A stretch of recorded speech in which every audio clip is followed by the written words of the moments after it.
Hello, OWL members. I am thrilled to announce this month's Inside the OWL Studio will feature Sightlife, a nonprofit organization that is especially important to me as I have volunteered and supported this organization for many years. Sightlife's mission is to eliminate corneal blindness by 2040, and I was fortunate to travel to Nepal in 2018 on a women's advocate program to help support and grow the newly implemented Sightlife prevention program. We were able to travel to the Plains region of Nepal and see firsthand how female community health volunteers were helping to diagnose and treat corneal abrasions at early stages, thus reducing the progression to corneal blindness and need for corneal transplant surgeries. Without further delay, I would like to introduce this month's interviewee, Amy Pearson-Wales, Senior Vice President, Communications and Public Affairs for Sightlife, and the recipient of the 2021 National Nonprofit Marketer of the Year Award. Thank you again, Amy, for being here. I know that COVID has really created some challenges for the Sightlife organization. I think it's really, really important today for our audience to understand, what those challenges are, maybe how you have addressed them, but also, what can we do as an audience if we want to get more involved with Sightlife?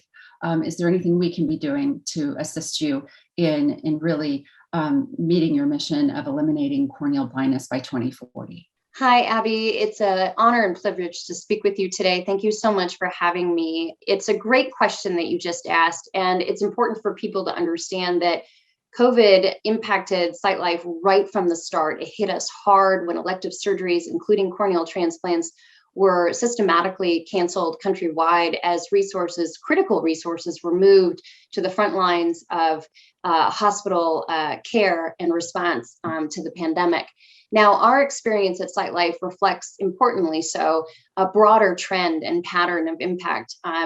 By the end of 2020, eye-banking activities across the entire sector had been reduced by 25%. Now, while surgeons may not have seen these impacts on a day-to-day basis after elective surgeries were resumed, Sightlife and many other eye banks continue to face the ramifications of these reductions in eye banking activities because of continuously sort of shifting impacts of the pandemic, most recently on eligibility criteria. The important thing for OWL audiences to understand is that out of an abundance of caution, the criteria for eligibility shifted and more people, more descendants were screened out, again, out of an abundance of caution to ensure the safety of transplant recipients.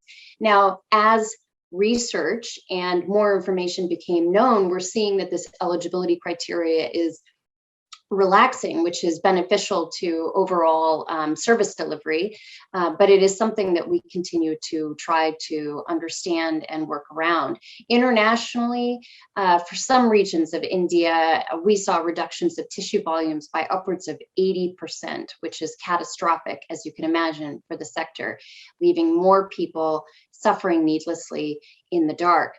On the other hand, we also supported this because eye banks were converted into frontline COVID-19 wards, as that country in particular faced a particularly harrowing surge with the Delta variant.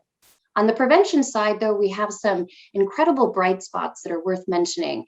Our program was able to quickly adapt and expand to include face mask and hand washing education, as well as leverage cell phone-based technology systems to continuously deliver corneal care amidst the pandemic to low resource and rural patients in need.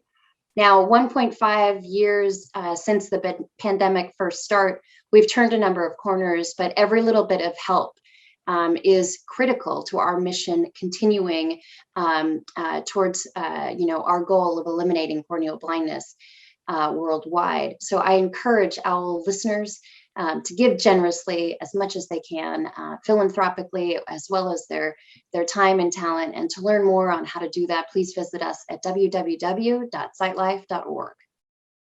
That's amazing. And I'm so glad that, things are starting to go back on an upswing for you guys. I personally just adore Sightlife. I think that your mission is just amazing. And would like to hear a little bit maybe more internally, Amy, what Sightlife is doing around diversity, inclusion, and belonging. I guess it seems like it goes without saying that an organization like Sightlife obviously would embrace diversity, inclusion, and belonging. But I think it's really important for our audience to maybe understand a little bit better what you're doing with your employees, with the organization. Right. Diversity, equity, and inclusion, including belonging, is a priority for Sightlife, and we are addressing and making real the challenges of DEI and its prioritization through two key activities. One is that we are actively celebrating the diversity of cultures and holidays that our global staff celebrate. And that is something that we on the regular promote and amplify across our internal and external channels so that everyone feels welcomed and supported to be their authentic selves, especially in terms of what they celebrate and what they believe. Additionally, for DEIB, I think it's very important, and it's worth noting that our human resources division has been very intentional in posting our job opportunities to job boards and to organizations that are directly in communities that we have not historically reached in terms of promoting our job opportunities. And in that way, we're helping to build a pipeline of enthusiastic employees across a diverse group of demographics and the like, including geographically, as with this new normal of virtual connection, we have been able to hire a number of remote folks that we wouldn't had thought to hire prior to the pandemic. You know what, that is the first time someone has addressed that, Amy. I think that's really important, for recruiting and, attracting talent. Where are your job postings? I mean, I think that's, it seems very logical and very intuitive, but you're the first person that mentioned that. So thank you. I think that's very, my pleasure. And it's something that we will continue to improve upon. Yeah, it's a discipline, isn't it? And it's, has to be part of your culture long-term. I think the last thing I'd like to know about just really is you, Amy, and your role within the organization, winning the National Nonprofit Marketer of the Year is truly impressive. And maybe tell the audience a little bit about what your role with Sightlife is, Sure. Marketer of the Year, but really what you're doing for that particular organization yourself.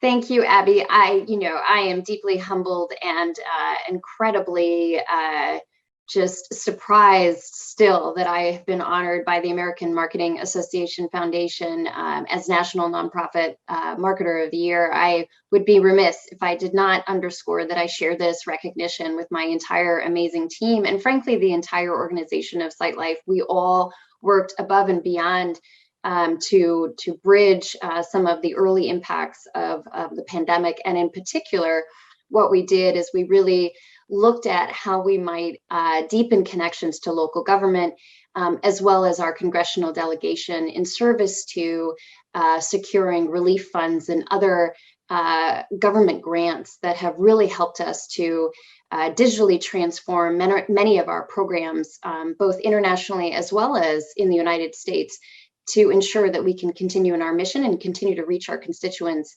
especially during the pandemic. Yeah, that's interesting. As an organization OWL, we faced the same, very different, but, I think what we found is, we had to adjust very, very quickly to a virtual environment, not so much in person. And I'm sure Sightlife did as well. But what we found is virtual is very efficient.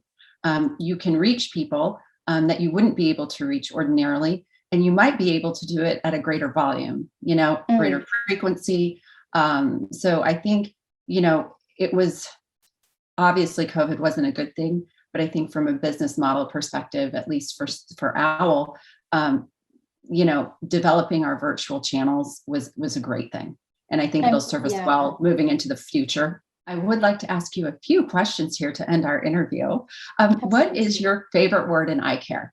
Oh, Abby, what a funny question. And we have talked about this before, but I can't help but start with the reality of having not worked in the eye health care space before, it took me a while, I'll freely admit, it took me a while to spell the word ophthalmology. So it makes me giggle every time I still say it today. But I would say that my favorite word in ophthalmology is actually ophthalmologist, because the work that they do to transform lives and help people see again, connect with family, sustain a livelihood and provide for those they love. That is just incredible. And it takes my breath away today. Very neat. I like that. And Amy, what is your least favorite word?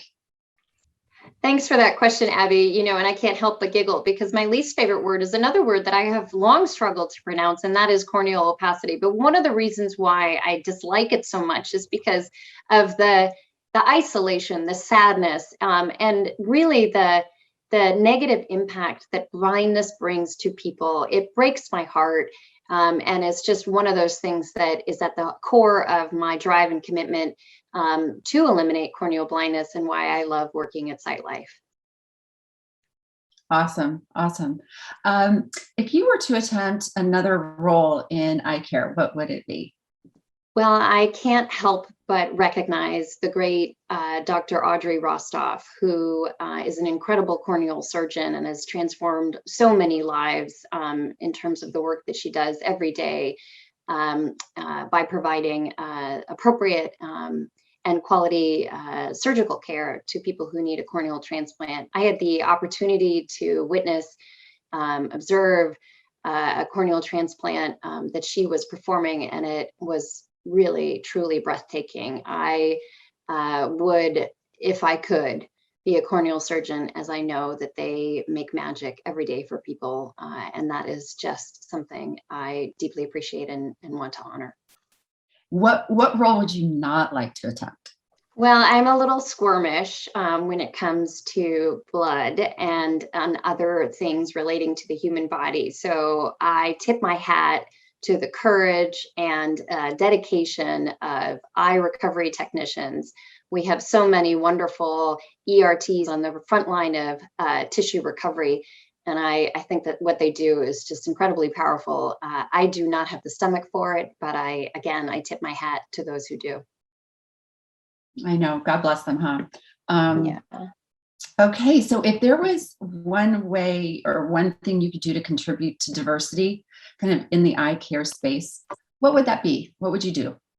Abby, it's a really important question to ask, and I would encourage our entire sector to ask it of itself, but at the same time, ask it of people who don't look like me. I think it's important to glean insights from people who are not white and see what their opinions are. But in the meantime, I think it's very important to note that 2 out of 3 historically Black colleges and university medical schools in the United States lack ophthalmology programs. And that is a big gap, but also an opportunity.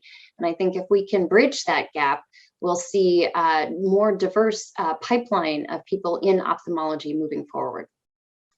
Awesome. Awesome. And I 150% agree with you there. It's a huge opportunity and one that should be addressed. So thanks for saying that. Here is your unknown question. Okay. If you were a cartoon character, who or what would you be? I'm laughing, Abby, because as a mom of 8-year-old twins, I can say with absolute certainty that one of my favorite cartoons is Ada Twist Scientist. And I would love to be Ada Twist Scientist. I would love to have the curiosity of a young child, a young girl who explores the world, hypothesis after hypothesis, testing out her ideas with the scientific method to better understand how things work and why. I think it's a tremendous show, and she certainly inspires my daughter, but she also inspires me. Oh, that's awesome. I don't know. I'm going to have to look her up, but she sounds remarkable. She is. My daughter loves it. She loves that show. She loves Ada Twist Scientist too. So. Oh, awesome. Well, that does it for Inside the Owl Studio today, Amy. It's just been a pleasure. The work that you all are doing at Sightlife is just so important. And I know how much passion and courage and love you all have for what you're doing. I've seen it firsthand, and no, I'm behind you 110% always. So again, thank you so much for your time today. Thank you, Abby. And I would just like to give one more shout out to our programs internationally. And for those in the audience that would like to support, please visit our website, www.sightlife.org, to learn more how to become involved. Our prevention program is poised for growth, and we would love support in any way, shape, or form to make it happen. So thank you again.